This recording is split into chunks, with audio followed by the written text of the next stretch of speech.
تاج شریعت فخر ازہر کی صورت، تاج شریعت فخر ازہر کی صورت، کی صورت، کی صورت، کہ ہم کو ملے جو پیر بریلی والے ہیں۔ السلام علیکم ورحمۃ اللہ وبرکاتہ۔ الحمدللہ رب العالمین والعاقبۃ للمتقین والصلاة والسلام علی سید الانبیاء والمرسلین وعلی آلہ واصحابہ الطیبین الطاہرین، اما بعد، فاعوذ باللہ من الشیطان الرجیم، بسم اللہ الرحمن الرحیم۔ کل من علیہا فان وَيَبْقَى وَجْهُ رَبِّكَ ذُو الْجَلَالِ وَالْإِكْرَامِ۔ صدق اللہ العظیم۔ غوث اعظم بمنے بے سرو ساما مدد، قبلہ دین مدد، کعبہ ایمان مدد، انتظار کرم تست منے عینی را، اے خدا جو خدا بینو خدا دا مدد۔ بگرداب بلا افتاد کشتی، مدد کن یا معین الدین چشتی۔ الصلاة والسلام علیک یا رسول اللہ، الصلاة والسلام علیک یا نبی اللہ، الصلاة والسلام علیک یا حبیب اللہ، وعلی آلک واصحابک یا نور اللہ، صلی اللہ تعالی علیہ وسلم۔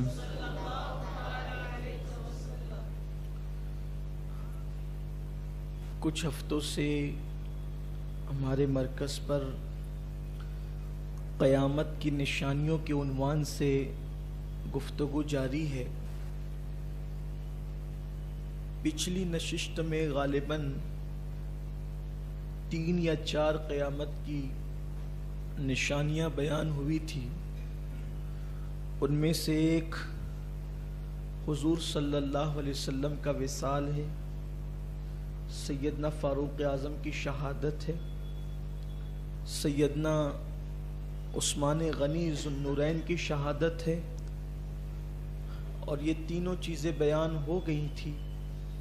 اور اس کے بعد پھر قیامت کی چوتھی نشانی اللہ کے غیب داں نبی مصطفیٰ کریم رؤوف الرحیم صلی اللہ علیہ وآلہ وسلم نے فرمایا کہ جب تک میری امت میں جنگ جمل نہیں ہوگی اس وقت تک قیامت قائم نہیں ہوگی۔ قیامت کی نشانیوں کا عنوان چل رہا ہے، اور بہت ساری قیامت کی نشانیاں پوری ہو چکی ہیں، کچھ ہو رہی ہیں اور اب کچھ ہونے والی ہے۔ ایک بھی نشانی جو حضور علیہ السلام نے بیان کی ہے جب تک باقی رہے گی قیامت قائم نہیں ہوگی۔ اب جنگ جمل کا تذکرہ آتا ہے، اگرچہ عنوان بڑا نازک ہے اور اس کا تعلق بہت سمجھنے سے ہے، تو اللہ کی توفیق سے مصطفیٰ کریم صلی اللہ علیہ وسلم کی عنایتوں سے، حضور غوث الاعظم دستگیر کی امداد سے، اب قیامت کی چوتھی نشانی ہمارے اپنے عنوان کے اعتبار سے یہ چوتھی نشانی ہے کہ جنگ جمل ہوگی، اس کے بعد قیامت قائم ہوگی۔ یہ جنگ جمل بھی ہو چکی ہے۔ گزشتہ نشست میں آپ نے عثمان غنی رضی اللہ تعالیٰ عنہ کی شہادت سنی تھی، اور پچھلے ہفتے جنگ جمل اور جنگ صفین بیان ہونا تھا، لیکن حضور تاج الشریعہ رحمۃ اللہ علیہ کے وصال کی وجہ سے ان کی خبر سن کر پھر بریلی شریف کے لیے روانگی تھی اور ہمت جواب دے گئی تھی، تو اس لیے پھر میں مائک پر نہ آ سکا، اور آپ نے حضرت کے بلکہ اپنا اجتماعی جو ہے وہ تعزیتی نشست میں پچھلے ہفتے تبدیل کر دیا گیا تھا. اللہ تعالیٰ ان کو غریق رحمت فرمائے, ان کی مغفرت فرمائے اللہ تعالیٰ, اور کروٹ کروٹ اللہ انہیں جنت کی بہاریں عطا فرمائے, اور ان کا بدل اللہ رب العزت اہل سنت و جماعت کو عطا فرمائے. بدل نہیں بلکہ نعم البدل عطا فرمائے. تو یہ چوتھی نشانی ہمارے عنوان کے اعتبار سے, اور آپ دعا کریں اللہ کی بارگاہ میں کہ ہم تمام نشانیوں تک پہنچے اور یہ ایک عنوان مکمل ہو جائے, تاکہ جو لوگ قیامت کی نشانیوں کے حوالے سے معلومات حاصل کرنا چاہتے ہیں تو ان کو معلومات حاصل کرنے میں کوئی دشواری اور دقت نہ ہو. اس جنگ کو جنگ جمل اس لیے کہتے ہیں کہ جمل کہتے ہیں اونٹ کو, اور اس جنگ کا نام جنگ جمل اس لیے پڑا کہ اس جنگ کو حضور علیہ السلام نے خود جمل کا نام دیا. اور یہ جنگ جمل اس لیے ہوئی کہ اللہ کے رسول صلی اللہ علیہ وآلہ وسلم نے ارشاد فرمایا کہ حضور علیہ السلام فرماتے ہیں کہ ازواج مطہرات میں, یعنی نبی کریم رؤوف الرحیم صلی اللہ علیہ وسلم کی ازواج میں سے ایک بی بی صاحبہ ایسی ہوگی جو اونٹ کی بڑے بڑے بال والے اونٹ پہ سوار ہو کر ازاری نیٹ ورک پنجاب نیو نیٹس تقریر منقبت سننے کے لیے ہمارے یوٹیوب چینل کو سبسکرائب نے کریں. اپنی ازواج مطہرات کے سامنے اس کا ذکر کیا. اب یہ پورا عنوان ہی غیب ہے. قیامت کی ایک ایک نشانی جو آپ دیکھ رہے ہیں, سن رہے ہیں, جو مکمل ہوئی ہے, یہ سب غیب ہے, اور اس پر پوری امت کا اتفاق ہے کہ اللہ کے رسول صلی اللہ علیہ وآلہ وسلم نے قیامت کی نشانیاں بیان کی. لوگ قیامت کی نشانیاں حدیث میں پڑھتے بھی ہیں, بیان بھی کرتے ہیں, اس پہ تقریریں بھی کرتے ہیں, اور پھر یہ بھی کہتے ہیں کہ نبی کو علم غیب نہیں تھا. یہ بہت عجیب سی بات ہے, یہ عجیب سی بلہبی ہے, بلعجبی ہے یہ کہ نبی پاک علیہ السلام نے فرمایا کہ جنگ جمل ہوگی, بلکہ اس جنگ کا نام جنگ جمل خود حضور نے رکھا ہے. آقا کریم صلی اللہ علیہ وآلہ وسلم فرماتے ہیں کہ میری ازواج مطہرات میں ایک بی بی صاحبہ ہوگی کہ جو بڑے بڑے بال والے اونٹ پر بیٹھ کر جو ہے وہ جنگ کے لیے تشریف لے جائے گی. تو اماں عائشہ صدیقہ سلام اللہ علیہا کی عمر چھوٹی تھی, وہ یہ بات سن کر ہنس پڑی. اس لیے ہنس پڑی کہ پتہ نہیں کون ہوگی, وہ کون سی بی بی صاحبہ ہوگی جو جنگ کے لیے نکلے گی. جبکہ وقرنا فی بیوتکنا, اللہ فرماتا ہے کہ اپنے گھروں میں بیٹھی رہو, پردے میں رہو, گھر سے باہر نہ نکلو. اماں عائشہ کو حیرت ہوئی تھی, جناب صدیقہ نے حیرت کی تھی, وہ کون سی بی بی صاحبہ ہوگی, اس پہ ہنس پڑی. ایسا ہوتا ہے نا کہ کوئی حیرت انگیز بات جب اپنے سامنے آتی ہے تو اچانک ہنسی نکل جاتی ہے. تو ام المومنین حیرت سے ہنس پڑی. حضور نے فرمایا عائشہ ہنسو مت, مجھے لگتا ہے عائشہ نہیں فرمایا بلکہ پیار سے فرمایا. یہ خاص بات ہے, وہاں نام نہیں لیا حضور نے, بلکہ میں او حمیرہ, آقا فرماتے ہیں او حمیرہ ہنسو نہیں, شاید ہو سکتا ہے کہ وہ بی بی تم ہی ہو. حضور نے اشارہ بھی دے دیا, وہ بی بی تم ہی ہو. پھر دوسری حدیث طبرانی نے اس کو لکھا ہے, امام ابو نعیم نے بھی اس کو لکھا ہے کہ آقا کریم صلی اللہ علیہ وسلم نے ایک دن مولا کائنات سے کہا, علی اگر تیری جنگ عائشہ کے ساتھ ہو تو ان کے ساتھ حسن سلوک کرنا اور خیر کا معاملہ کرنا.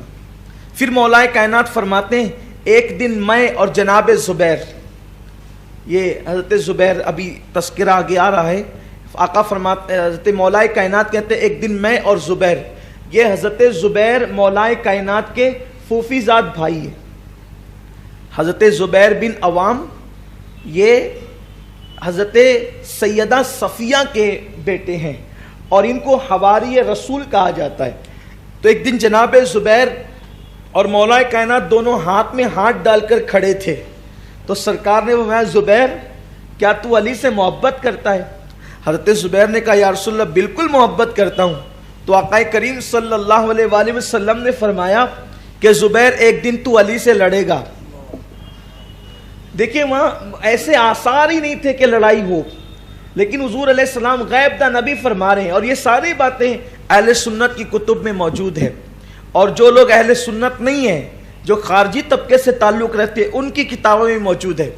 پھر یہ روافظ کی کتابوں میں بھی موجود ہے یہ روایتیں سب, اس کا کوئی انکار ہی نہیں کر سکتا.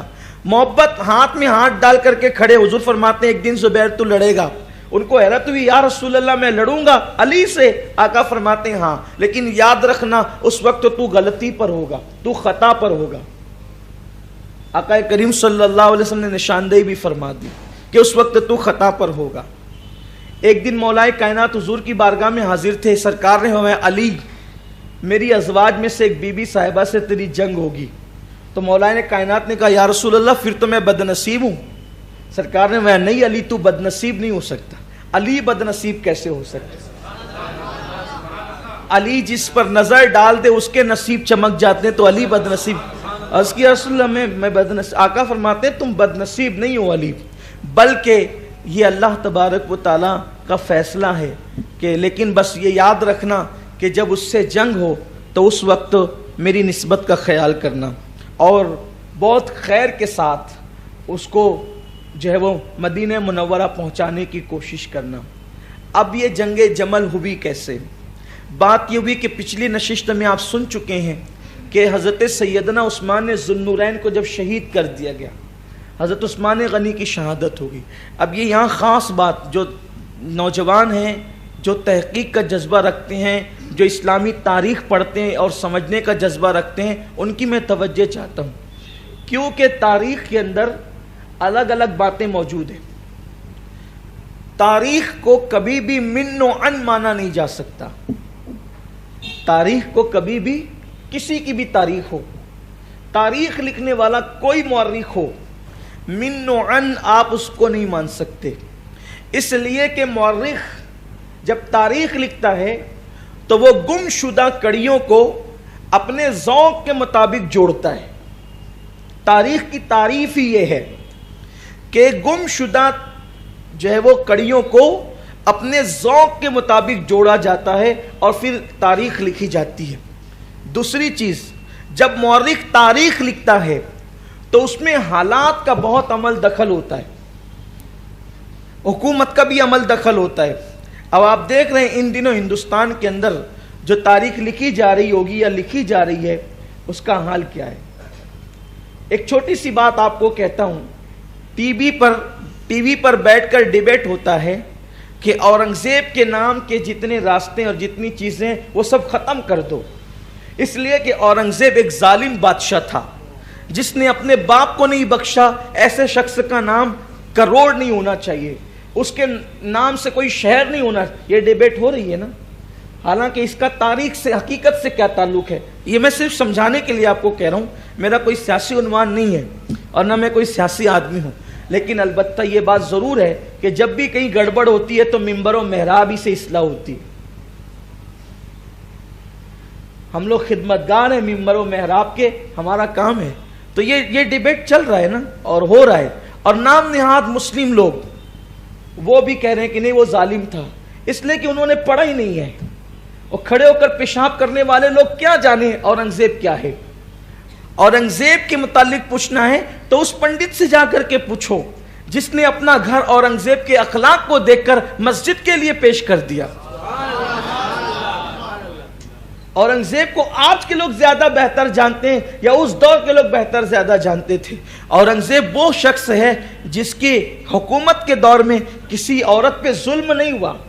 ایک عورت جنگی قیدی بنا کر کے لائی گئی تو اورنگزیب نے اپنے نبی کی سنت پر عمل کرتے ہوئے، وہ بادشاہ جس کے گھر کی وہ جو ہے وہ خاتون تھی، اورنگزیب نے کہا ہماری جنگ ان کے مردوں سے ہے، عورتوں سے نہیں ہے، بلکہ اورنگزیب رحمت اللہ علیہ نے اپنے نبی کی سنت پر عمل کرتے ہوئے، جیسے حاتم طائی کی بیٹی حضور علیہ السلام کی بارگاہ میں لائی گئی تو میرے نبی نے اپنی چادر اس کے سر پہ ڈال دیا اور آقا نے فرمایا بیٹی کسی کی بھی ہو، بیٹی تو بیٹی ہوتی ہے۔ اورنگزیب نے سنت پہ عمل کر کے عزت کے تحفظ کے ساتھ اس کے گھر تک کے اس کو پہنچایا۔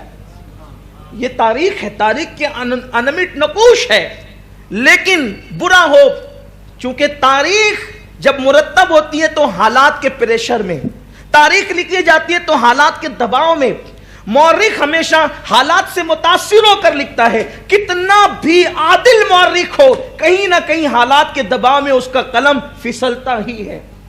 اگر میں نام لینے بیٹھوں تو پھر اس صف کے اندر بہت سے نام آئیں گے اور آپ اس کے متحمل نہیں ہیں کہ آپ اس بات کو سن سکیں، لیکن آپ کے اور اپنے مطلب کی جتنی تھی میں نے کہہ دی۔ مورخ کوئی ہو، چاہے آپ نے ابن خلدون کو لے لیں، علامہ ابن جریر طبری کو بڑے محترم نام ہے یہ، ابن کثیر کو خود لے لیں اور بھی لوگوں کو لے لیں، لیکن کہیں نہ کہیں قلم آپ کو پھسلتا ہوا نظر آئے گا. تو پھر ہمارا طریقہ تاریخ کیا ہوتا ہے؟ اب آپ سوچیں گے کہ جب آپ سب کو یہ کہہ رہے ہیں کہ کسی کی بات من نوان نہیں مانی جاتی، تو آپ کو یہ کیسے ہو گیا؟ آپ کو الہام ہوتا ہے؟ مجھے الہام نہیں ہوتا. ہم نے اپنے بزرگوں کے طریقے سے سیکھا ہے کہ ہم تاریخ کو مسلمہ عقائد کے سامنے پیش کرتے ہیں. ہم تاریخ کو یا کوئی بھی واقعہ ہماری نظروں کے سامنے آئے، ہم اس کو مسلمات کے سامنے، عقائد و نظریات جو ہیں جس میں کوئی شک و شبہ نہیں، اس کے سامنے پیش کرتے ہیں. اگر وہ چیزیں اس کی تصدیق کر دے تو ہم مان لیتے ہیں، اور اگر عقائد اس کی تصدیق نہ کریں، مسلمات اس کی تصدیق نہ کریں، اجماع امت اس کی تصدیق نہ کرے، تو کہنے والا کتنا بھی بڑا ہو پھر ہم اس کی بڑائی کی پرواہ نہیں کرتے، ہم پھر اسلامی عقائد و نظریات کے پابند رہتے ہیں. تاریخ کے اندر اصحاب رسول کے بارے میں، ازواج رسول کے بارے میں، بنات رسول کے بارے میں، اور حضور علیہ السلام کے خلفاء کے بارے میں، حضور کی اہل بیت کے بارے میں، تاریخ جہاں جہاں بھی بے اعتدالی کی باتیں کرتی ہے، ہم اس کو جوتے کی نوک پہ رکھتے ہیں، چاہے بولنے والا کتنا بڑا ہو، اس لیے کہ ہمارا یہ نظریہ ہے، ہم تاریخ پر ایمان نہیں لائے، ہم قرآن اور حدیث پر ایمان لائے ہیں. آج کل جو نوجوان چھوکرے جن کو کچھ پتا نہیں ہے، جنہیں غسل کی سنتیں یاد نہیں ہیں کہ غسل میں سنتیں کتنی ہیں، وہ صحابہ پہ ڈسکس کرتے ہیں، انہوں نے ایسا کیوں کیا، انہوں نے ایسا کیوں کیا. ایک مرتبہ حضرت زبیر کے متعلق، حضرت زبیر بن عوام کے متعلق، انہی کے صاحبزادے جو حضرت عائشہ صدیقہ اماں عائشہ کے بھتیجے بھی تھے، انہوں نے کہا اماں عائشہ یہ بتائیں، توجہ کریں کہ حضور کو لوگوں میں سب سے زیادہ چہیتا کون تھا؟ اماں عائشہ نے کہا علی ابن ابو طالب. تو کہا یہ حدیث تو آپ کو یاد تھی نا، پھر آپ نے ان سے جنگ کیوں کی؟ تو اس کا جواب اماں عائشہ نے یہ دیا کہ تیرے باپ نے تیری ماں سے نکاح کیوں کیا؟ جواب یہ تھا کہ تیرے باپ نے تیری ماں سے نکاح کیوں کیا؟ انہوں نے جواب دیا کہ پڑھے لکھے تھے وہ بھی، کہنے لگے ام المومنین، اس لیے کہ اللہ نے ان کی تقدیر میں لکھا تھا، یہ قدرت کے فیصلے تھے، اس لیے میرے باپ نے میری ماں سے نکاح کیا. اماں عائشہ صدیقہ نے کہا یہ بھی تقدیر کے فیصلے تھے. اس وقت سب بھلا دیا گیا تھا، نظروں سے اوجھل ہو گئی تھی باتیں. تو بات یہ کرنے چلا تھا تمہید کے طور پہ کہ ہم تاریخ کو من نوان نہیں مانتے. تاریخ کے اندر اگر کسی صحابی کے کردار کو مشکوک کیا گیا ہے، ہم مورخ کو برا کہیں گے، صحابی کو برا نہیں کہہ سکتے، کیونکہ اللہ کے مقدس کلام میں موجود ہے وَقُلْنَا وَعَدَ اللَّهُ الْحُسْنَى، اللہ نے ہر صحابی کے ساتھ خیر اور حسنہ کا وعدہ کر لیا ہے، چاہے وہ فتح مکہ سے پہلے ایمان لائے ہوں، چاہے فتح مکہ کے بعد ایمان لائے ہوں. حتیٰ کہ کوئی صحابی حضور علیہ الصلوۃ والتسلیم نے جس دن پردہ فرمایا، اس پردہ فرمانے سے ایک سیکنڈ پہلے ہی ایمان لایا حضور کی محفل میں آ کر کے، وہ بھی ہمارے سر کا تاج ہے. ان کے متعلق بولنا تو کیا ہم سوچ بھی نہیں سکتے. یہ تمہید ہمیں یاد رکھنا چاہیے. آج کل جو سوشل میڈیا کا دور ہے، اس پر ہر چیزیں اب آ گئی ہے، علم عام ہو گیا ہے، علم اوپن ہو گیا ہے، جزدان سے نکل کر اور اوراق سے نکل کر علم اب سوشل میڈیا پر آ گیا ہے. اور جس کو دیکھو اسکالر اسکالر اسکالر. وہ کیا اسکالر بنتے ہیں جنہیں کچھ مبادیات نہیں پتہ، اسلام کی عقائد و نظریات نہیں پتہ، لے کر بیٹھ گئے کتابیں، یہ صفحہ نمبر، یہ کتاب، یہ ایسا یہ ویسا. اس کو پتہ نہیں جس کی کتاب پڑھ رہا ہے اس کا کردار کیا ہے، اس کو پتہ نہیں جن صحابہ پر تو ڈسکس کرے تیری اوقات ہے. ارے صحابی اس ذات کا نام ہے کہ روح زمین پر انبیاء کے بعد اللہ نے کوئی ایسی مخلوق پیدا ہی نہیں کی.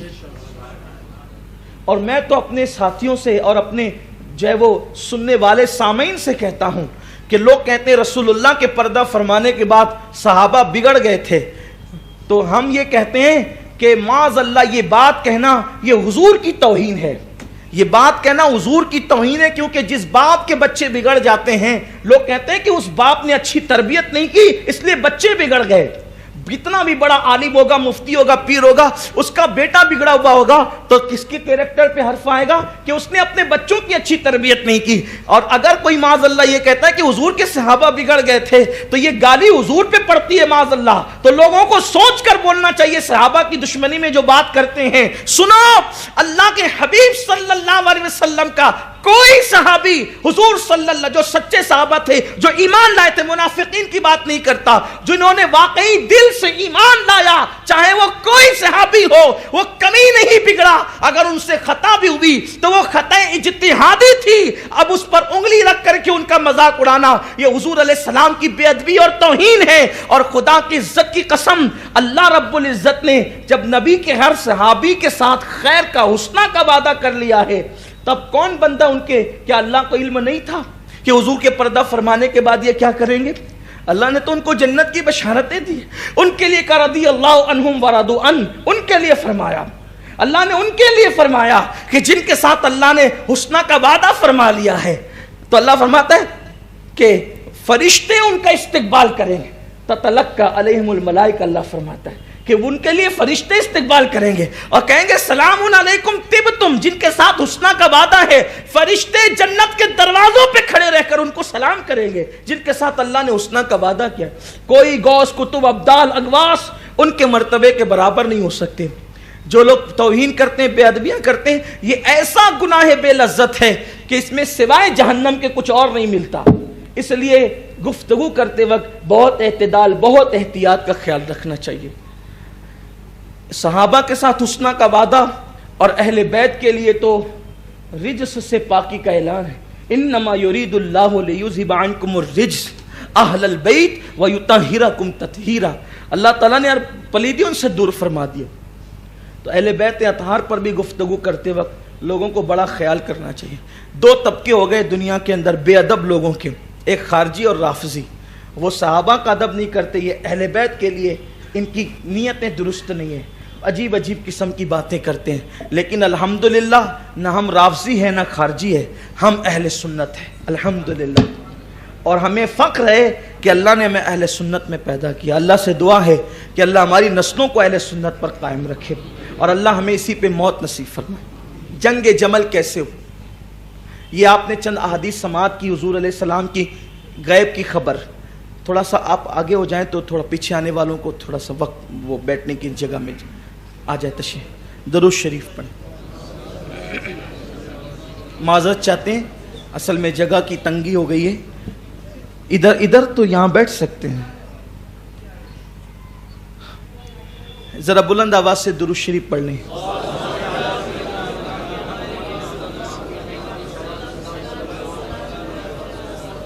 اللہم صلی وسلم وبارک علی حبیبہ وآلہ وصحبہ اجمعین.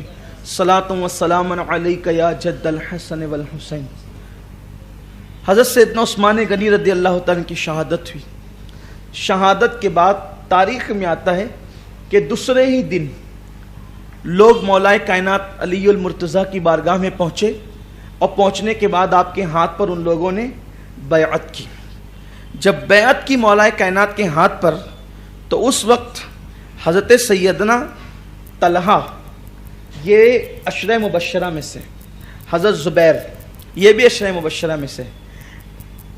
عشرہ مبشرہ انہیں کہتے ہیں جن 10 صحابیوں کو حضور علیہ السلام نے جنت کی بشارت عطا فرمائی. یوں تو جنت کی بشارت کہیں ایک کو عطا فرمائی، لیکن خصوصیت کے ساتھ ان 10 کو جنت کی بشارت دی، جس کو میرے امام کہتے ہیں وہ 10 جن کو جنت کا مژدہ ملا. اس مبارک جماعت پہ لاکھوں سلام. اور صرف وہ 10 نہیں بلکہ میرے امام نے تو یوں کہا ہے جس مسلمان نے دیکھا انہیں ایک نظر، اس نظر کی بصارت پہ لاکھوں سلام. تو جب مولا کائنات کے ہاتھ پر بیعت کرنے کے لیے لوگ آئے تو آپ پچھلی نشست میں سن چکے ہیں کہ مولا کائنات نے انکار کیا کہ میں نے جو ہے وہ اب کسی کی بیعت نہیں لینا، میں نے کسی کو بیعت نہیں کرنا اور میں نے خلیفہ نہیں بننا. اس لیے کہ حالات پر مولا کائنات کی نگاہ تھی. جناب اشتر نے عرض کیا کہ علی میرے مولا اگر آپ نے لوگوں کو بیعت نہیں کیا تو جو حالات اس وقت خراب ہے اس سے اور زیادہ خرابی پیدا ہوگی. تو تاریخ کے مطابق اشتر جو ہے یہ مولائے کائنات کے اصحاب میں سے تھے, غلاموں میں سے تھے, جن کو مالک اشتر بھی کہا گیا. انہوں نے ہاتھ پکڑ کر کے سب سے پہلے بیعت کی اور لوگ جوک در جوک مولائے کائنات کے ہاتھ پہ بیعت ہوتے رہے. یہ وہ بیعت نہیں ہے جو ہم لوگ کرتے ہیں, یہ بیعت ارادت نہیں ہے, یہ بیعت خلافت ہے. یہ بیعت خلافت کا مطلب ایسا ہوتا ہے جیسے نہیں ہم کسی کو ووٹ ڈال کر کے اس کی تائید کرتے ہیں اور اس کو وہ ممبر بناتے ہیں اور وہ بناتے ہیں. خیر اس پہ اس کو قیاس نہیں کیا جا سکتا لیکن صرف سمجھانے کے لیے. تو ایسے ہی اس دور میں جو خلیفہ بنتا تھا اس کے ہاتھ پر لوگ بیعت کرتے تھے کہ ہم آپ کی اطاعت کریں گے اور ہم آپ کے نام پر اور آپ کے حکم پر اپنی جان اپنا مال سب کچھ قربان کر دیں گے. اس کو بیعت کہتے تھے. اور یہ وہ بیعت تھی کہ اس کا تعلق ارادت سے نہیں بلکہ اپنی جان مال اور اطاعت کی بیعت تھی. گویا ایک وعدہ تھا کہ ہم آپ کے ساتھ بغاوت نہیں کریں گے اور آپ کا حکم مانیں گے, آپ جو ہمیں حکم عطا فرمائیں گے. تو مولائے کائنات کے ہاتھ پہ بیعت کر لی. انہی بیعت کرنے والوں میں مدینہ منورہ میں حضرت زبیر اور حضرت طلحہ ان حضرات نے بھی بیعت کی. بیعت کے بعد اب چونکہ حضرت سیدنا عثمان غنی کی شہادت کی خبر دھیرے دھیرے پھیلتی گئی اور مکۃ المکرمہ کے اندر اکثر اصحاب اور مومنین حج کے لیے موجود تھے, چونکہ یہ 18 ذی الحجہ کا واقعہ ہے تو وہاں پر بھی خبر پہنچی. کچھ لوگوں نے یوں کیا کہ شہادت عثمان غنی رضی اللہ تعالیٰ عنہ کی خبر کو مرچ مسالے لگا کر بڑھا چڑھا کر پیش کیا. کچھ لوگوں نے ایسا کیا اور کچھ لوگوں نے حقیقت بھی پیش کی. ویسے اگر لوگ اس کو بڑھا چڑھا کر نہ بھی پیش کرتے تو حضرت عثمان غنی کی شہادت صحیح معنی میں بڑی دردناک شہادت تھی. تاریخ میں یہاں تک آیا ہے کہ حضرت عثمان غنی کا جنازہ 3 دن تک رکھا ہوا تھا. امام ابو نعیم لکھتے ہیں کہ 3 دن تک عثمان غنی رضی اللہ عنہ کا جنازہ رکھا رہا. بلوائیوں نے کسی کو جنازے کو ہاتھ تک نہیں لگانے دی, نماز جنازہ تک نہیں پڑھنے دی. 3 دن تک جنازہ رکھا رہا, نماز جنازہ تک نہیں پڑھنے دی. انہوں نے اتنا شور کیا, اتنے بدترین تھے وہ بلوائی, اور ان کی شرارتیں, ان کی طاقت اور ان کی قوت اس طریقے سے مدینہ منورہ پہ غالب آ چکی تھی کہ صحابہ کرام رضوان اللہ تعالیٰ علیہ مجمعین اپنی آبرو بچا رہے تھے کہ ان کے منہ کون لگے, کیونکہ ظاہر سی بات ہے ان کی طاقت غالب آ چکی تھی.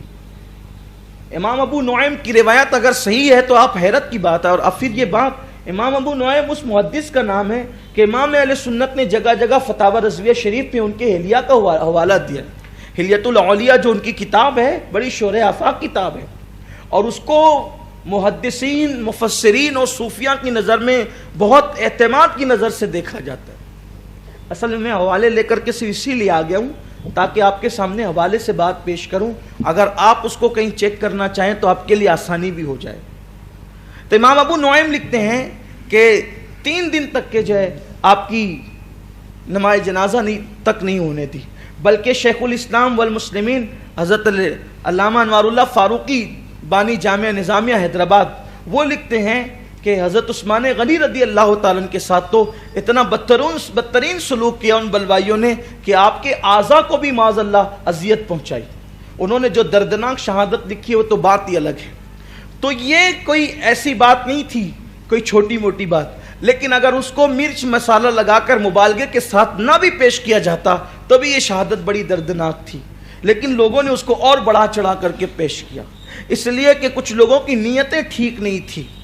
اب جب یہ بات پہنچی تو اس میں حضرت طلحہ اور حضرت زبیر ان لوگوں نے جو ہے وہ ام المومنین ماں عائشہ صدیقہ سلام اللہ علیہا سے ملاقات کی, اور اس کے بعد کہا کہ ہم علی سے مطالبہ کرتے ہیں کہ وہ حضرت عثمان غنی رضی اللہ تعالیٰ عنہ کے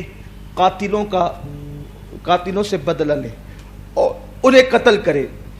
حضرت مولا مشکل کشا نے فرمایا کہ میں ابھی خلافت کی کرسی پہ بیٹھا ہوں, ابھی میں خلیفہ ہوا ہوں, اور ابھی عثمان غنی کے جو قاتل ہیں وہ اتنی بڑی تعداد میں ہیں, اور پھر ابھی یہ بھی طے نہیں ہے ہزاروں نیٹ ورک پنجاب نیو نیٹس تقریر منقبت سننے کے لیے ہمارے یوٹیوب چینل کو سبسکرائب کریں. تو مجرم کون کون ہے اس کا اندازہ لگانا، اس کے لیے تو تحقیق سے کام کرنا ہوگا. یہ آج کل کے لوگوں کا معاملہ تو نہیں ہے نا کہ اگر کہہ دیا گیا کہ کسی جگہ پر جو وہ پبلک نے مار پیٹ کی، پتھر برسایا، یہ کیا وہ کیا، 50 لوگ مجرم ہیں، تو پتہ چلا مجرم تو گھومتے پھر رہے ہیں باغوں کے اندر اور گھروں سے اٹھا کر ہی لے کر کے چلے گئے. یہ معاملہ تو نہیں تھا نا. وہ لوگ تو بڑے عادل تھے، بڑے منصف تھے نا وہ لوگ. تو مولا مشکل کشا نے فرمایا کہ پہلے تو یہ تحقیق ہونی چاہیے کہ کن لوگوں نے قتل کیا. قاتلوں کو پہلے معلوم کیا جائے کہ قاتل کون ہے. اور پھر یہ کام اتنا عجلت والا نہیں ہے، جلد والا نہیں ہے کہ فوراً اس کو اٹھا کر کے یہ کیا جائے. تھوڑا صبر کریں، اطمینان رکھیں. اکثر جو قاتلان عثمان غنی تھے وہ لوگ، ان کا تعلق بعض کا بصرہ سے تھا، بعض کا مصر سے تھا، بعض کا جو ہے وہ بصرہ کے آس پاس جو عراق کے علاقے ہیں وہاں سے تھا، بعض کا جو ہے وہ شام کے کچھ علاقے سے تھا. یعنی وہ مختلف علاقوں سے ایک ٹولی بن کر کے آئی تھی اور بہت منصوبہ بند طریقے سے وہ سب کیا گیا تھا. اور آپ کو شاید میں نے کبھی پہلے، بہت پہلے، کئی برسوں پہلے جنگ جمل کا تذکرہ کیا ہے یا حضرت عثمان غنی کی شہادت کا بھی ذکر کیا ہے کہ شہادت عثمان غنی کس طریقے سے ہوئی، اس کا پورا پس منظر جو ہے وہ کبھی ہم نے بیان کیا ہے. اگر آپ کو ملے تو آپ اس کو سن سکتے ہیں. تو حضرت عثمان غنی کے جو قاتل تھے وہ منتشر تھے، وہ الگ الگ علاقوں سے آتے، وہ کسی ایک علاقے کے نہیں تھے. تو مولا مشکل کشا نے کہا کہ اگر ابھی فوری طور پر قاتلان عثمان سے بدلہ لیا جاتا ہے تو کفار بھی تو تک کر کے بیٹھیں. اگر ہم اس میں الجھ جائیں گے تو کہیں وہ ادھر سے حملہ نہ کر دیں، وہ اسلامی مملکت کو نقصان نہ پہنچا دیں. تھوڑا سا دھیر رکھو، صبر کرو، بدلہ لیا جائے گا، انکار نہیں ہے، بدلہ لیا جائے گا، ان کو جو ہے وہ سزا دی جائے گی، لیکن اطمینان رکھو. ادھر سے ان کا کہنا یہ تھا کہ اگر آپ رکتے ہیں تو پھر یہ کسی بڑی شخصیت کو جو ہے وہ تکلیف نہ پہنچا دے. ادھر سے انکار بڑھتا رہا، ادھر سے اصرار بڑھتا رہا. آخر یہ ہوا کہ مکۃ المکرمہ سے جو ہے وہ تقریریں ہوتی رہی اور لوگوں کو جمع کیا جاتا رہا، اور یہ بات طے پائی کہ ٹھیک ہے اگر علی بدلہ نہیں لیتے تو ہم خود بدلہ لیں گے. اگر علی ان کو نہیں قتل کرتے ہیں، ان سے بدلہ نہیں لیتے ہیں، ہم خود بدلہ لیں گے. اب بدلہ لینے کے لیے پہلے ہم بصرہ جائیں گے، اور بصرہ جا کر کے ہم وہاں پر کہ بیت المال پر قبضہ کریں گے، اس لیے کہ کسی بڑی جنگ کے لیے مال و دولت کا ہونا بھی تو ضروری ہے. جب ہمارے پاس مال ہی نہیں ہوگا تو کیسے جنگ ہوگی؟ تو اس لیے ہم پہلے بصرہ کو اپنے قبضے میں کر لیں تاکہ آسانی کے ساتھ ہم عثمان غنی کے قاتلوں کو کیفر کردار تک پہنچا سکے. وہ فوج میں کچھ لوگ ہوتے گئے، بڑھتے گئے، اور اس میں حال یہ ہوا کہ حضرت طلحہ اور زبیر تو یہ تو صحابی تھے، اکابر صحابہ میں تھے، عشرہ مبشرہ میں تھے. ان کی آواز کوئی غیر مؤثر نہ تھی، انہوں نے آواز لگائی تو کافی بھیڑ جمع ہو گئی. اور پھر اس میں جب اماں عائشہ صدیقہ کا نام آیا کہ ہمارے ساتھ ام المومنین ماں عائشہ صدیقہ بھی ہے، تو پھر اور اس پر اثر ہوا اور لوگ چل پڑے کہ ماں عائشہ اگر کہیں جا رہی، ظاہر سی بات ہے وہ زوج حضور علیہ السلام کی ازواج میں سے تھی، زوجہ تھی حضور علیہ الصلوۃ والتسلیم کی، تو وہ قافلہ بڑھ گیا. حالانکہ ان لوگوں کا، یہ بات یہاں خاص یاد رکھیں، ان کا مولا مشکل کشا سے جنگ کرنے کا ارادہ نہیں تھا. وہ تو بصرہ جا رہے تھے اور مولا کائنات اس وقت بصرہ میں تھے بھی نہیں، اور ان لوگوں کو تو جا کر کے قاتلان عثمان کو پکڑنا تھا. یہاں سے بھیڑ بڑھتی گئی بڑھتی گئی بڑھتی گئی، لیکن انجام کیا تھا یہ تو قدرت جانتی ہے. وہ لوگ بظاہر نہیں جانتے تھے لیکن قدرت جانتی ہے کہ انجام کیا ہونا ہے. تو اماں عائشہ صدیقہ جس اونٹ پر، بڑے بال والے اونٹ پر بیٹھ کر، اس پر ہودج رکھا تھا، نہیں وہ پردے کا جو انتظام ہوتا ہے جس کو ہم پالکی کہہ لیں، ڈولی کہہ لیں، ہودج جس پہ رکھا ہوا تھا وہ ہودج چلنے لگا. اور چلتے ہوئے وہ ہودج جب مقام حواب کے مقام پر پہنچا تو وہاں ام المومنین کے اونٹ پر، جس کی اوپر ان کی پالکی رکھی ہوئی تھی، ڈولی رکھی ہوئی تھی، وہاں کتوں نے بھونکنا شروع کیا. جب کتوں کے بھونکنے کی آواز آئی تو ام المومنین نے فرمایا یہ مقام حواب ہے؟ یہ اندر تھی، باہر کون سا مقام آ رہا ہے خبر نہ تھی. لیکن جب کتوں کے بھونکنے کی آواز آئی تو ام المومنین نے پوچھا کیا یہ مقام حواب ہے؟ تو کچھ لوگوں نے کہا ہاں آپ کو کیسے پتا؟ فرمایا مجھے واپس لے چلو، میں نے نہیں جانا، اب آگے نہیں جانا. یہ تاریخ ہے. صاحب تبری، ابن خلدون، ابن اسیر، یہ لوگ اس کو لکھ رہے ہیں. امام سیوطی رحمۃ اللہ تعالی علیہ یہ حضرات اس کو لکھ رہے ہیں. جب مقام حواب پر پہنچی تو کہا کہ یہ حواب ہے، تو کہا کہ آپ کو کیسے پتا؟ آپ تو اندر ہے. فرماتی ہیں مجھے واپس لے چلو. مجھے یاد آ گئی بات وہ کہ اللہ کے رسول صلی اللہ علیہ وسلم نے فرمایا تھا عائشہ مقام حواب کے کتے جب جس دن تجھ پہ بھونکیں گے سمجھ جانا تم غلط رستے جا رہی ہو. اس دن تم سمجھ جانا کہ تم غلطی کی راہ پہ جا رہی ہو. اما عائشہ صدیقہ نے کوئی گناہ نہیں کیا، اسے خطا اجتہادی کہتا. وہ تو کہہ نہیں کہ مجھے واپس لے چلو، یہ کتے بھونک رہے ہیں، حضور کا فرمان اب یاد آ گیا ہے کہ یہ راستہ ہی غلط ہے، جس طرف تم مجھے لے جا رہے ہو غلط ہے. لیکن وہ تھی عورت، خاتون اندر تھی، ڈولی کے اندر بیٹھی ہوئی تھی. جب آپ نے فرمایا مجھے واپس لے چلو، حضور کا فرمان یاد آ گیا، میں نے آگے نہیں جانا. تو اس وقت تو کم و بیش 100 لوگوں نے ام المومنین کی اس پالکی کو گھیر لیا. کہنے لگی امی جان اللہ کی قسم کھا کے کہتے ہیں یہ حواب نہیں ہے، یہ کوئی دوسرا مقام ہے، اور کتے آپ کی پالکی پر نہیں بھونکتے، وہ کسی اور کو بھونک رہے ہیں. وہ تو تھی اندر اور مطمئن ہو کر کے آگے چل پڑی. اہل اللہ کے ساتھ، اللہ والوں کے ساتھ ہمیشہ یہ دھوکہ ہوتا رہا ہے. اس طریقے سے یہ چال بازیاں ہوتی رہی. یہ جو مفاد پرست لوگ ہیں، جو لوگ دنیا پرست ہیں، جن کے دلوں کے اندر دنیا کی محبت ہے، انہوں نے اہل اللہ کے ساتھ اس طرح کی دھوکے بازیاں اور چال بازیاں کی ہے.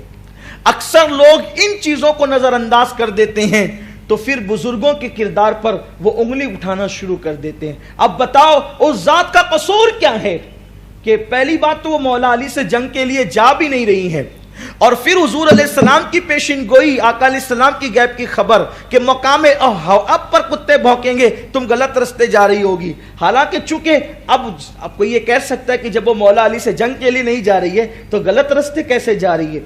کتے اب کیوں بھونک رہے ہیں؟ حضور نے کہا غلط رستے جا رہی ہے. اصل میں حضور تو انجام دیکھ کر فرما رہے ہیں، ابھی آپ کو انجام نہیں پتا اس لیے آپ یہ بات کر رہے ہیں. تو آپ نے واپس جانے کا ارادہ کیا تو کم و بیش 100 لوگوں نے قسم کھائی، اللہ کی قسم کھائی. اب بتائیں قسم پہ اعتماد نہ کرے تو پھر کس پہ اعتماد کرے؟ ان لوگوں نے دیانت داری سے کام نہیں لیا، انہوں نے سچائی سے کام لیا. بہرحال وہ لے کر کے پہنچے. ام المومنین سلام اللہ علیہا پہنچی، حضرت طلحہ زبیر پہنچے. وہ پہنچ کر کے وہ پوری فوج کے ساتھ ان لوگوں نے بصرہ کو اپنے قبضے میں کر لیا. مولا مشکل کشا کو جب اس کی اطلاع ہوئی کہ بصرہ پر جناب زبیر اور جناب طلحہ کا قبضہ ہو گیا ہے تو حضرت مولا مشکل کشا نے اپنے ساتھیوں میں سے ایک ساتھی سے فرمایا کہ ایسا لگتا ہے کہ اب اللہ خیر کرے ہمیں آزمائش میں مبتلا کیا جا رہا ہے، اور آپ نے سوچا کہ اگر اب میں بصرہ نہیں پہنچتا ہوں تو کہیں یہ لوگ جذبات میں آ کے حالات خراب نہ کر دیں. اس لیے کہ جب پبلک کسی بھی مدعے پر جمع ہوتی ہے تو پھر وہ جمع کرنے والوں کی بھی نہیں سنتی ہے. ایسا آپ نے دیکھا ہوگا نا، احتجاجی دھرنے شروع ہو گئے اور جنہوں نے بلایا لوگ ان کی نہیں مانتے، اپنی طبیعت سے جو جی میں کرنے لگتے ہیں. پبلک تو پھر پبلک ہے. تو ایسے ہی کچھ آپ کو خیال آیا کہ انہوں نے جذبات میں عثمان غنی رضی اللہ تعالیٰ عنہ کے قاتلوں سے بدلہ لینے کے لیے لوگوں کو اکٹھا کیا ہے. اب یہ کوئی جذبات میں پبلک غلط، قائدین سے حضرت عثمان غنی بہت مطمئن تھے. جس کے بستر پہ قرآن نازل ہوتا ہو اس سے اطمینان نہ ہو تو پھر کس سے اطمینان ہو؟ جن کو رسول اللہ نے کہا زبیر فی الجنہ، طلحہ فی الجنہ، ان سے مطمئن نہ ہو تو پھر کس سے مطمئن ہو؟ لیکن پبلک سے مولا مشکل کشا غیر مطمئن تھے کہ یہ کوئی قدم نہ اٹھا لیں. تو آپ نے فرمایا کہ میرا پہنچنا ضروری ہے، اور آپ جو ہے وہ تقریباً 1000 لوگ لے کر کے ادھر سے نکلے، اور کوفہ سے تقریباً 12000 لوگ حضرت امام حسن پاک نے، حضرت عمار ابن یاسر نے جو ہے وہ تقریر فرمائی کہ مولا مشکل کشا ادھر سے نکل رہے ہیں، ہمیں ادھر سے نکلنا ہے. ادھر 12 اور ادھر ایک، تقریباً 13000 کا لشکر، اور کم و بیش اتنا ہی کم زیادہ ادھر بھی تھا. مولا مشکل کشا پہنچے. پہنچنے کے بعد مولا مشکل کشا نے کہا یہ کیا ہے، یہ کیسے حالات تم نے پیدا کر دیے؟ تو دونوں لشکر آمنے سامنے ہو گئے، اور ان لوگوں نے کہا کہ ہمیں کچھ مطالبہ نہیں ہے، ہم بس اتنا چاہتے ہیں کہ آپ عثمان غنی کے قاتلوں سے بدلہ لیں، ہمیں اور کچھ نہیں چاہیے، ہم اسی کے لیے آئیں، ہمارا یہ مطالبہ آپ پورا کر دیں، بات ختم ہے۔ حضرت مولا مشکل کشا نے فرمایا اس طریقے سے اگر ہم آمنے سامنے رہے تو مسائل حل کیسے ہوں گے؟ مسائل تو بڑھیں گے نا۔ تو پہلے ہم آپس میں متحد ہو جائیں، ہم پہلے آپس میں متحد ہو جائیں، اس کے بعد پھر دیکھیں گے کرنا کیا ہے، اور جب ہم متحد ہو جائیں گے تو ہم مل کر کے قاتلان عثمان سے بدلہ لیں گے۔ اور پہلی بات تو یہ ہے کہ عثمان غنی رضی اللہ تبارک و تعالی عنہ کی شہادت جو جنہوں نے آپ کو شہید کیا، تو اس معاملے میں قصاص کا مطالبہ کرنے کا حق تو رشتہ داروں کو ہے۔ حضرت عثمان غنی کے رشتہ داروں کو یہ حق ہے، آپ کو یہ حق نہیں ہے۔ بہرحال ان کی نیتیں اچھی تھی، وہ سچے تھے، وہ اچھے تھے۔ جب یہ باتیں ہوتی رہی، اب ظاہر سی بات ہے مولا مشکل کشا بات کریں، جناب طلحہ زبیر بات کریں، اما عائشہ جب یہ بات کریں تو پھر بات کا تو کوئی نتیجہ ہی نکلے گا۔ جب خلوص والے لوگ بیٹھیں گے تو پھر یہ ہوا کہ بات اس پر اینڈ ہوئی، اب آپ لوگ جائیں اپنے خیمے کی طرف، آپ لوگ آرام سے سو جائیں، ہم اپنے خیمے کی طرف جاتے ہیں، عبادت کرنے والے عبادت کریں، سونے والے سو جائیں، صبح اٹھ کر کے فیصلہ اعلان ہو جائے گا۔ ابھی فیصلہ تو ہو گیا کہ ہم آپس میں متحد ہو گئے، صبح کو ہم اعلان کر دیں گے فوج میں کہ بھائی سارا جو معاملہ ہم جو لے کر آئے تھے وہ ختم ہے، اور دونوں فریقین متحد ہو چکے ہیں اور جنگ وغیرہ نہیں ہوگی اور ہم آپس میں مل جائیں گے۔ یہ صبح کو اعلان ہونے والا تھا، صبح کو اعلان ہونے والا تھا۔ مروانیوں کو پتہ چلا، قاتلان عثمان کو پتہ چلا، سبائیوں کو پتہ چلا، اسلام کے ایک دشمن نہیں تھے۔ حضرت عثمان غنی کو شہید کروانے میں جس کا بڑا ہاتھ ہے اس کا نام مروان ابن حکم ہے، وہ بدترین پاپی لانتی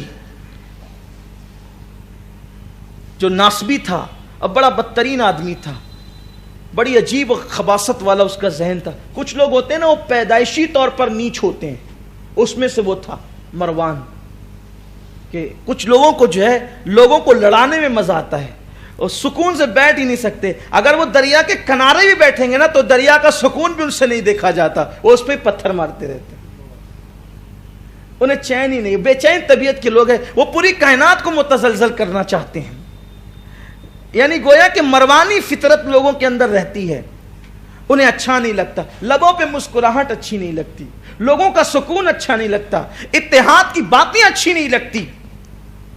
اور وہاں تو مولا مشکل کشا اور ان حضرات کے اندر حضرت زبیر، حضرت طلحہ، عائشہ میں اتحاد کی بات رات میں طے ہو گئی، اور اس کے بعد یہ تھا کہ صبح اعلان ہوگا۔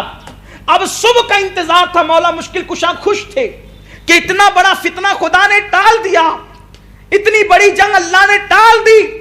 ام المومنین خوش تھی، خون ریزیوں سے تلواریں بچ گئی، اس لیے کہ امت کا درد عائشہ صدیقہ سے زیادہ کس کو ہو سکتا تھا، کیونکہ عائشہ صدیقہ کے شوہر نامدار میں اس امت کو جو ہے وہ اضافے کے لیے، اس کی ترقی کے لیے، اس کے عروج کے لیے، اس کی برکت کے لیے طائف کی وادیوں میں پتھر کھائے تھے، ہجرت کی تھی، یہ سب ام المومنین کی نگاہوں کے سامنے یہ چیزیں تھی۔ تو ظاہر سی بات ہے کہ جو درد ام المومنین کو امت کا ہو سکتا تھا وہ کس کو ہو سکتا تھا؟ حضرت مولا مشکل کشا کو جو امت کا درد ہو سکتا تھا کس کو ہو سکتا تھا؟ کہ پہلے ہی دن مولا مشکل کشا حضور علیہ السلام کے ساتھ تھے، ہر مصیبت میں، ہر تکلیف میں ساتھ رہے۔ جناب زبیر و طلحہ یہ لوگ سابقون اولون میں سے تھے، حضور علیہ السلام کے اولین صحابہ تھے، انہوں نے وہ مناظر دیکھے تھے جو ہے وہ جبل ابو قبیس کے دامن میں دار ارقم کے اندر چھپ چھپ کر صحابہ کا جانا، پیٹ پہ پتھر باندھنا، پیٹ پہ پتھر باندھ کے خندق کھودنا، تو یہ بڑے مخلص لوگ تھے۔ جب بات طے ہوگی کہ صبح کو اعلان، اتحاد ہو گیا ہے، اب صبح کو اعلان ہونا ہے۔ سبائی، مروانی اور قاتلان عثمان کو یوں لگا کہ جب صبح کو اتحاد کا اعلان ہوگا اور یہ دونوں فریق متحد ہوں گے تو پھر ہم کہاں رہیں گے، ہمارا اقتدار کہاں رہے گا؟ پھر تو اقتدار علی کا ہوگا، اور پھر طلحہ اور زبیر اور اما عائشہ صدیقہ جب علی کے ساتھ ہوں گے تو چن چن کر مارے جائیں گے، زندگی میں کبھی ہمیں پناہ نہیں ملے گی، زندگیوں کا خاتمہ ہوگا۔ ان ظالموں نے یہ کیا، صبح آتی اس سے پہلے دونوں لشکروں میں نماز پڑھنے والے نماز پڑھ رہے تھے، عبادت کرنے والے عبادت کر رہے تھے، سونے والے سو رہے تھے۔ اس وقت انہوں نے دونوں لشکروں میں اپنے آدمی گھسا دیے، اور ادھر کے لشکر سے ان کے آدمیوں نے، کن کے؟ ان باغی گروپ کے آدمیوں نے، اور ادھر میں علی مرتضی مولا مشکل کشا کے لشکر سے انہی باغیوں نے، مولا علی کے ساتھ آنے والے وہ نہیں تھے، ادھر سے اماں عائشہ جناب زبیر و طلحہ کے ساتھ آنے والے وہ لوگ نہیں تھے، یہ اپنے آدمی انہوں نے گھسائے، اور گھسانے کے بعد ادھر کے لوگوں نے ادھر تیر برسایا مولا مشکل کشا کے خیمے پر، اور ادھر کے لوگوں نے تیر برسایا اماں عائشہ کے خیمے پہ۔ ادھر تو اتنے جذبات ہو گئے، کیا ہو گیا علی کو کہ اماں عائشہ کے خیمے پہ تیر چلوا دیا، وعدہ خلافی کی۔ قرآن کہتا ہے کہ وعدہ کرو تو وفا کرو، اور علی وعدہ خلافی کر رہے ہیں، معاذ اللہ۔ ان کو یہ گمان ہوا، ظاہر سی بات ہے ان کی جگہ ہم اور آپ بھی ہوتے تو کیا سوچتے کہ علی نے تیر چلوا، وہی عائشہ صدیقہ کے خیمے پہ، اور ادھر سے مولا علی نے سوچا اتنا مجھ سے بیٹھ کر ابھی میٹنگ کر کے گئے اتحاد کی، صبح کو اتحاد کے اعلان کی بات کرتے ہیں، میرے خیمے پہ تیر چلا دیا۔ یہ لوگ سوچ رہے تھے اماں عائشہ نے وعدہ خلافی کی، جو زبیر اور طلحہ نے وعدہ خلافی کی، لیکن سچی بات تو یہ تھی نہ ادھر سے وعدہ خلافی ہوئی نہ ادھر سے وعدہ خلافی۔ آپ سمجھ رہے تاریخی پس منظر کو؟ ایسا ہوا تو جب ادھر تیر آئے تو مولا علی کے ساتھیوں نے سوچا اب ہم چھوڑیں گے نہیں، اور ادھر تیر آئے تو اماں عائشہ سے ظاہر سی بات ہے پوری امت کو محبت تھی، انہوں نے سوچا اب ہم چھوڑیں گے نہیں۔ اتنی رات کو جنگ کا آغاز ہو گیا، حالانکہ کافروں سے بھی رات کو جنگ نہیں کی جاتی، رات کو کافروں سے بھی، اسلام کا اصول ہے، اسلام نے راتوں کو جنگ نہیں کیا، سورج غروب ہوتا ہے تو جنگ بند ہو جایا کرتی، ادھر کے لوگ ادھر چلے جاتے، ادھر کے لوگ ادھر چلے جاتے۔ آپ نے سنا نا پہلی جنگ بدر کی رات اسی لیے لوگ رکے رہے کہ صبح ہوگی تو لڑیں گے، لیکن وہاں رات کو لوگوں نے حملہ کر دیا۔ اب بتائیں اس میں قصوروار کون ہے؟ کس کو قصوروار کہیں گے آپ؟ کوئی قصوروار نہیں ہے، ہاں البتہ چونکہ وہ لوگ لے کر کے آئے تھے نا میدان میں لوگوں کو، حضرت زبیر حضرت طلحہ، تو ان کی خطا تھی، لیکن وہ خطا اجتہادی تھی، ان کو گنہگار نہیں کہہ سکتے، ان لوگوں کی شان میں بے ادبی نہیں کر سکتے، وہ خطا تھی، خطا اجتہادی تھی، اور خطا اجتہادی کرنے والے کو جو ہے وہ گنہگار نہیں کہہ سکتے، کیونکہ حضور نے فرما دیا تھا کہ حق پر تو علی ہوں گے، الحق مع العلی، العلی مع الحق، حق علی کے ساتھ ہے اور علی حق کے ساتھ ہے، بلکہ حضور نے فرمایا اللہ جدھر جدھر میرا علی جائے حق بھی ادھر ہی جائے، جدھر علی ادھر حق ہے، اور مولا علی حق پر تھے، ان سے خطا ہوئی تھی، خطا اجتہادی ہوئی تھی، لغزش اجتہادی لغزش ہوئی تھی، اس لیے ان کی بے ادبی نہیں کر سکتے۔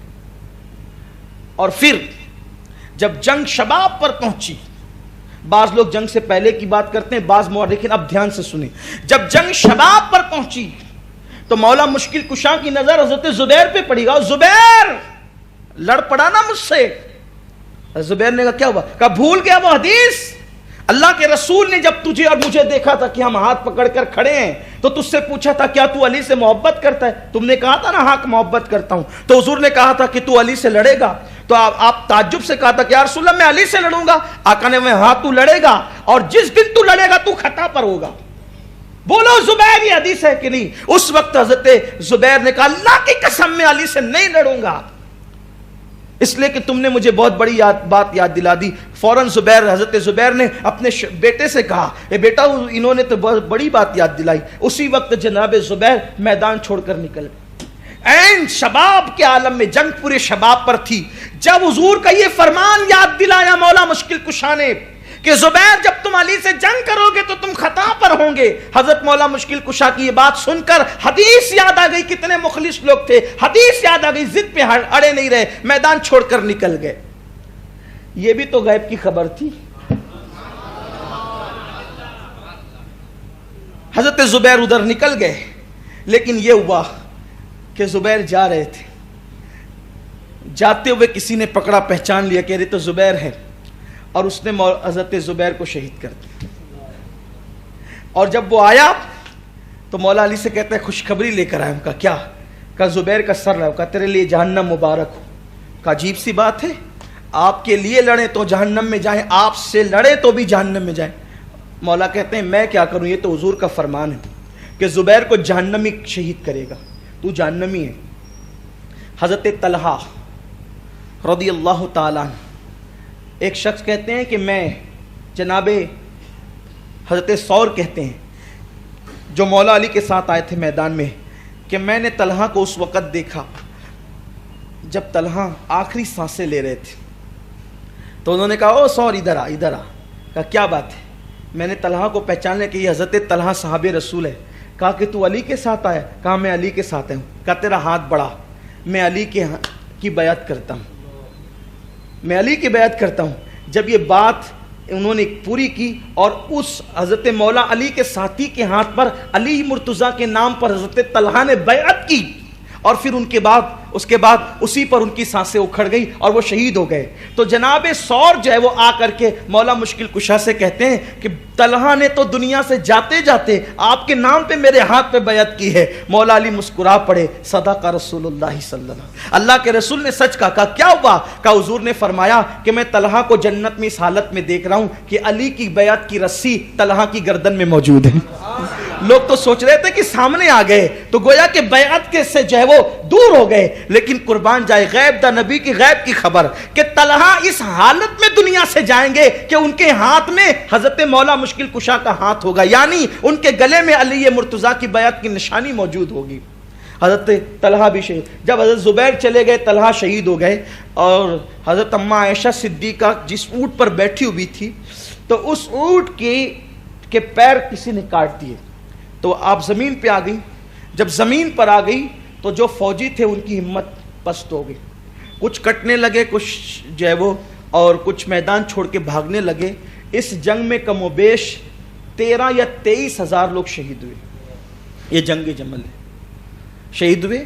جب جنگ کا غبار چھٹا، ابن کثیر یہاں لکھتے ہیں کہ جب مولا مشکل کشا نے دیکھا کہ جنگ ختم ہو گئی ہے تو آپ نے فرمایا کہ کوئی مال غنیمت نہیں لوٹے گا، کیونکہ جو لوگ آئے تھے وہ ہمارے بھائی تھے۔ ظاہر سی بات ہے غلط فہمی میں جنگ ہوئی نا، اگرچہ خطا پر تھے لیکن غلط، تو جس کا جو مال ہے وہ جو لے جانا چاہے وہ آ کر کے لے کر کے جائے۔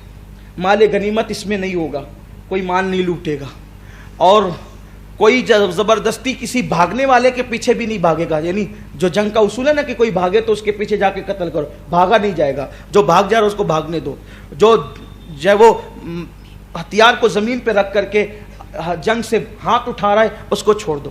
بہت تاکید کی تھی مولا مشکل کشا نے۔ جب سب لوگ چلے گئے تو مولا مشکل کشا نے جو ہے وہ جیسے اپنے شہیدوں کی نماز پڑھی ویسے اس لشکر کے جو مقتول تھے ان کی بھی نمازیں، یعنی دونوں لشکر کے جو شہداء تھے یا جو مقتولین تھے ان کی آپ نے نماز فرمائی، ادا فرمائی۔ اب فرمایا وہ ہمارے بھائی تھے، غلط فہمی میں آئے تھے، یعنی یہ نہیں کہ ہم سے لڑ لیا تو کافر ہو گئے۔ یہ مزاج تو بہت چھوٹے دماغ لوگوں کا ہوتا ہے کہ ہم سے لڑ لیا تو کافر ہو گئے۔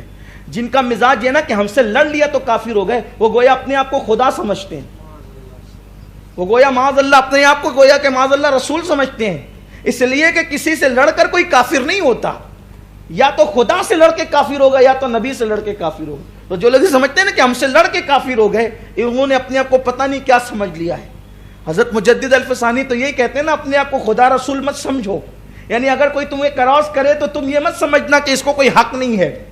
حضرت امام مالک رضی اللہ تعالیٰ نے رسول اللہ کے روضے کی طرف اشارہ کر کے کہا کہ یہ ایک ذات ایسی ہے کہ اس سے کوئی اختلاف نہیں کر سکتا، ذات رسالت مآب صلی اللہ علیہ وسلم۔ تو مولا مشکل کشا کا ظرف دیکھیں، اعلیٰ ظرفی دیکھیں، اسے کہتے ہیں اعلیٰ ظرفی، کہ جو لڑنے کے لیے آئے تھے اور قتل ہو گئے، مولا مشکل کشا نے ان کی بھی نماز جنازہ پڑھائی۔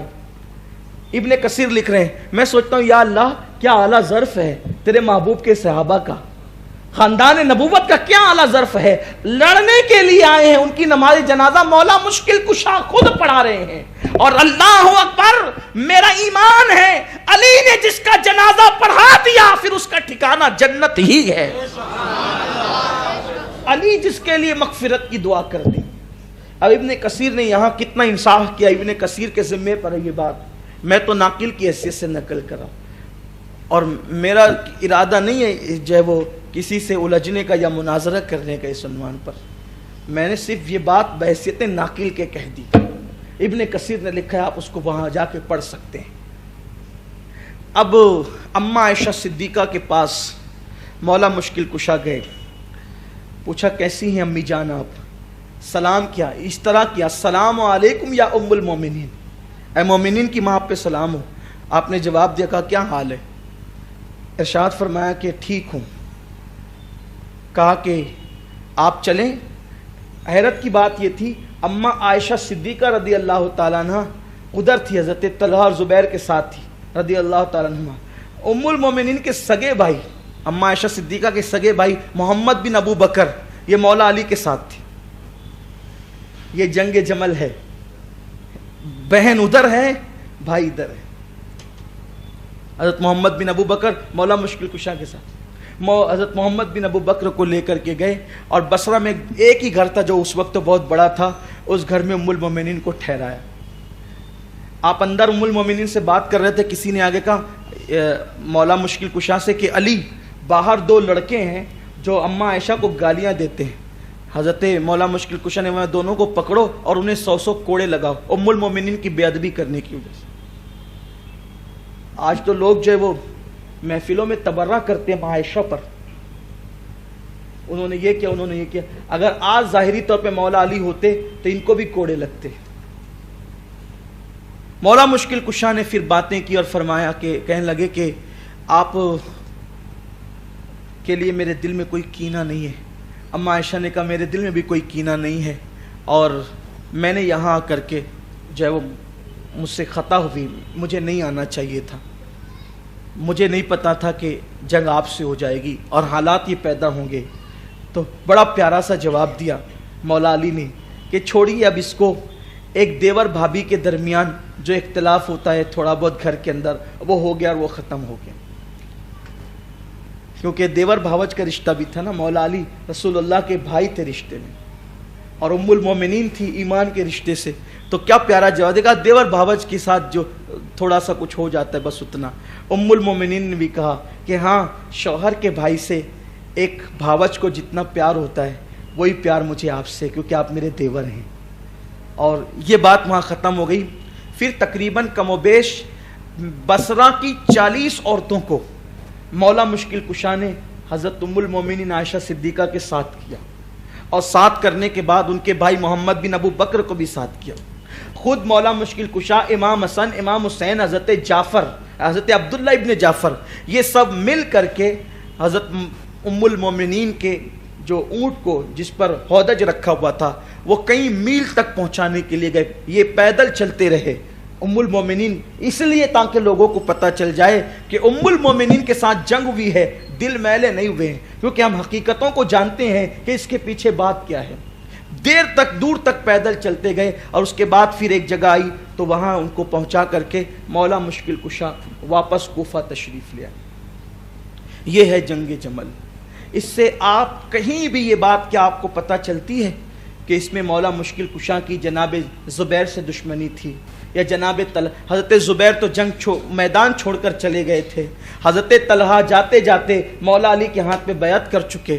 حضرت ام المومنین عائشہ صدیقہ رضی اللہ تعالیٰ عنہ و سلام اللہ علیہا اور باضابطہ طور پر مکالمہ ہو گیا. اس کے بعد مولا مشکل کشا نے ان کو اکرام کے ساتھ مدینہ منورہ تک پہنچایا. بعض مورخین یہاں تک لکھتے ہیں کہ پھر وہ مکہ شریف گئی واپس، پھر وہاں مکہ میں قیام کیا، پھر دوسرے سال حج کیا، حج کر کے پھر گئیں. اور آپ جو ہے بار بار یہ خیال کرتی تھی کہ اتنا بڑا نقصان ہو گیا، میں وہاں چلی گئی. اور جب آپ روتی تھی تو روتے روتے آپ کا دوپٹہ بھیگ جاتا تھا، اور آپ آنسو پوچھتے پوچھتے دوپٹہ بھیگ جاتا تھا کہ میں نے کیوں ایسا نہیں کیا. وَقَرْنَ فِي بُيُوتِكُنَّ پر میں نے عمل کیوں نہیں کیا کہ اللہ فرماتا ہے گھروں میں بیٹھی رہو. میں گھر میں کیوں نہیں بیٹھی رہی، میں کیوں چلی گئی. آپ کو اس کا احساس رہا.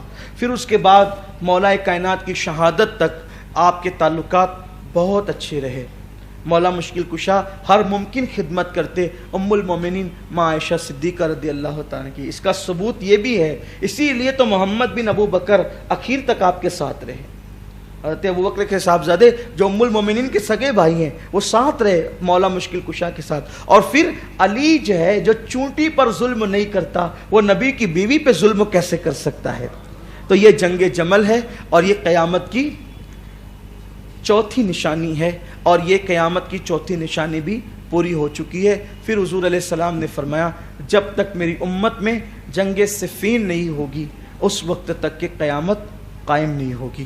اب یہ جنگ صفین کیا ہے انشاءاللہ تبارک و تعالی آئندہ ہفتے ہم اس کا پورا پس منظر پیش کریں گے، لیکن اب جنگ صفین سے متعلق تھوڑی سی ہلکی سی وضاحت، اور وہ کہ ابھی ادھر یہ جنگ جمل کے حالات ہی نپٹے تھے کہ ادھر حضرت امیر معاویہ رضی اللہ تعالیٰ نے حضرت عثمان غنی کے قاتلین کا مطالبہ کہ شروع کیا مولا مشکل کشا سے کہ آپ عثمان کے قاتلوں کو قتل کریں اور ان سے بدلہ لیں، ان کا مطالبہ بھی یہی تھا۔ اس کے نتیجے میں جنگ صفین ہوئی۔ اللہ تعالیٰ ہم سب کو صحابہ کا ادب کرنے کی توفیق عطا فرمائے، ہم سب کو حضور کے اہل بیت کا ادب کرنے کی توفیق عطا فرمائے، اور صحیح طور پر ہمیں اسلام کے سچے عقائد پر اللہ ہمیں قائم رہنے کی توفیق دے۔ جو باتیں میں نے پیش کی تاریخ کے حوالے سے اور اپنے بزرگوں کی کتابوں کے حوالے سے، جو باتیں سچی اور اچھی تھی وہ سب اللہ کی طرف سے تھی، اور اس میں اگر کوئی غلطی ہے تو وہ میرے نفس کی شرارت ہے، میں اس سے اللہ کی بارگاہ میں توبہ کرتا ہوں۔ واللہ عالم ورسولہ عالم۔ ہم نے جتنی کوشش کی تقریباً ہفتے بھر تک، بلکہ پچھلے ہفتے بھی ہم نے جتنی کوشش کی کہ اقوال کو چھاننے کی، تاریخ کو چھاننے کی، اور اس میں سے الگ اور اچھے سچے اقوال کو الگ کرنے کی کہ صحابہ کا احترام اور اہل بیت کا احترام کن اقوال میں زیادہ ہے، ان چیزوں کے اندر اللہ کی توفیق سے کوشش کی۔ لیکن ہم اگر حق تک پہنچے ہیں تو یہ اس کا کرم ہے، اور اگر رستے میں کہیں لغزش ہو گئی ہو، ہم نے جو سچ سمجھا وہ آپ تک پہنچا دیا، اگر کوئی لغزش ہو گئی ہو، کسی کی حق تلفی ہوئی ہو اس بیان کے درمیان کسی صحابی کی، اہل بیت کی، میں اللہ کی بارگاہ میں توبہ کرتا ہوں، اللہ تعالیٰ مجھے آپ کو سب کو معاف فرمائے۔ لیکن ہم نے جو سچ سمجھا، اچھا سمجھا، بہتر سمجھا، وہ آپ کے سامنے پیش کیا۔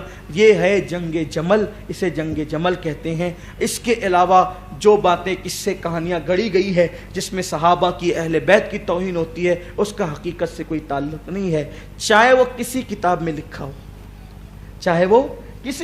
لکھا ہو، اگر صحابی یا اہل بیت کی توہین ہے ہم اس کو نہیں مانتے۔ ہمارے لیے صحابہ اتھارٹی ہے، دلیل ہے، حجت ہے، اہل بیت دلیل ہے، حجت ہے، رسول اللہ کی ذات دلیل ہے، حجت ہے۔